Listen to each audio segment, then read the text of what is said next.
سلامونه مرګرو دا د آیفون یوزر د پاره ده که څوک غواړي چې میسج یا زنګ ورته راشي او دا فلش بیک ان شي میسج سره یا زنګ سره چې دا رڼا وکي نو څنګه ان کیږي او کوم ځای ته به ځئ نو موږ سره لاړ شئ. سیټینګ کې به بیا اسیبیلیټي ته لاړ شئ. اسیبیلیټي کې به بیا آډیو اینډ ویژوال ته به پکې کلیک کوئ. آډیو ویژوال څه شو؟ دا ده. دا څنګه کلیک نو دې کې به اخره کې دلته راشي. دا بس تاسو آفي.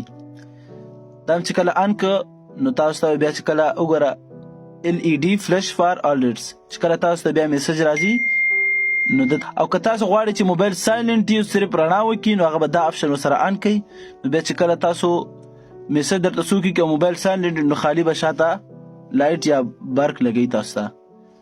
نو ډیره مننه. خیر اوسئ. د نور ویډیو لپاره فالو کړئ.